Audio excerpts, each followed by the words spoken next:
एसाव से मिलने की तैयारी। ये तैयारी किसकी है? कौन मिलना चाह रहा है?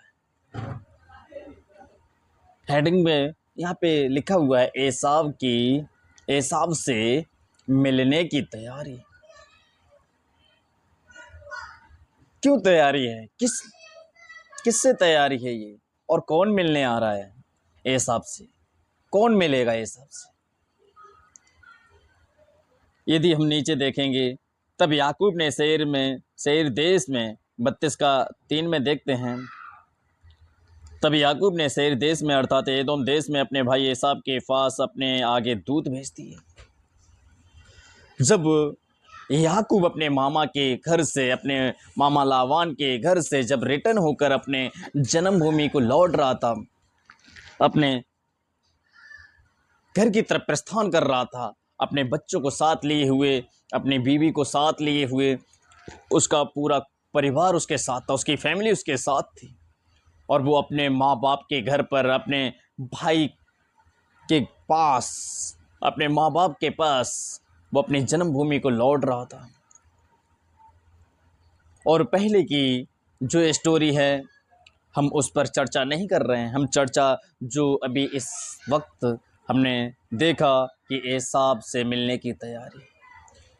अब जो तैयारी की है, ये याकूब ने अपने दूतों को भेज दिया कि जाकर मेरे प्रभु मेरे स्वामी से हालेलुया जो एसाव है उनसे भेंट करूं और उनसे कहूं कि आपका भाई आपसे मिलने के लिए आ रहे हैं, आपका भाई आपके पास आ रहे हैं, और बहुत सारी चीज़ों को हालेलुया अर्पण करने के लिए। लेकिन जब वो दूत रिटर्न होकर कहते हैं आकर कि आपका भाई एसाव आपसे मिलने के लिए, और 6 में देखते हैं वे दूत याकूब के पास लौटकर कहने लगे, हम तेरे भाई एसाव के पास गए थे और वह भी तुझसे भेंट करने को 400 पुरुष संग लिए हुए चला आता है। ये बातें सुनकर हालेलुया याकूब डर गया। जब उसके दूतों ने आकर कहा इस तरह से कि संदेश दिया कि आपका भाई एसाव अपने संग 400 पुरुष लिए हुए आपसे हालेलुया मिलने को चला आता है, पुरुष संग लिए हुए आपसे भेंट करने को चला आता है। याकूब डर गया। लिखा है तब याकूब बहुत डर गया और संकट में पड़ा। प्रभु का धन्यवाद। और सच यदि हम जानें, यदि इस पवित्र कलाम की बातों को सुने समझें, और यहाँ पे इसकी बहुत गहरी बातें जो हैं वो इस तरह से हैं कि कोई व्यक्ति 400 लोगों को लेकर क्या मिलने की ज़रूरत थी? क्यों 400 पुरुष संग लिए हुए आ रहा था? अपने भाई से मिलने के लिए 400 पुरुषों की क्या ज़रूरत थी? मेरे प्रियो, वचन की गहराई में पता चलता है कि वो 400 पुरुषों को संग लेकर अपने भाई से भेंट करने के लिए नहीं, बल्कि युद्ध करने के लिए आ रहा था, लड़ाई करने के लिए आ रहा था, अपने भाई को जीतने के लिए आ रहा था, अपने भाई को हराने के लिए वो आ रहा था, ताकि मैं अपने भाई को हरा दूंगा। मनसा यही थी, विचार यही था कि जाकर मैं अपने भाई से युद्ध करूंगा। 400 लोगों को हालेलुया लेकर एसाव निकल पड़ता है। वो जानता है कि रास्ते में मैं जाऊंगा, उससे लड़ाई करूंगा। नहीं तो क्या जरूरत है? आप सोचने वाली बात है कि भाई से मिलने के लिए हमें फौज की क्या जरूरत पड़ सकती है?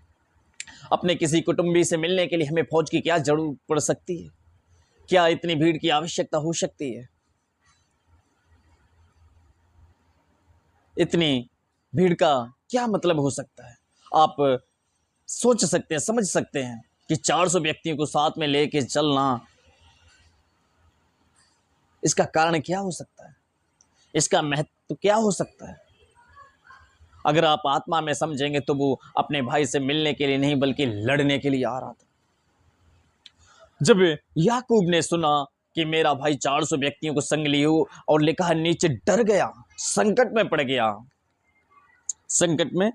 गया। और 9 में यदि हम देखते हैं, फिर याकूब ने कहा, अपने परमेश्वर की दुहाई देकर किस तरह से कहने लगे याकूब फिर याकूब ने कहा, हे यहोवा, हे मेरे दादा अब्राहम के परमेश्वर, हे मेरे पिता इसहाक के परमेश्वर, तूने तो मुझसे कहा था कि अपने देश और अपनी जन्मभूमि लौट जा और मैं तेरी भलाई करूंगा। तूने जो जो काम अपनी करुणा और सच्चाई से अपने दास के साथ किए हैं, कि जो अपनी छड़ी ही लेकर यरदन नदी के पार उतर आया, और अब मेरे दल दो हो गए हैं, तेरे ऐसे ऐसे कामों में से एक के भी योग्य तो नहीं। मेरी विनती सुनकर मेरे भाई एसाव के हाथ से मुझे बचा। मैं तो उससे डरता हूँ कहीं ऐसा ना हो कि वह आकर मुझे और माँ समेत लड़कों को भी मार डाले।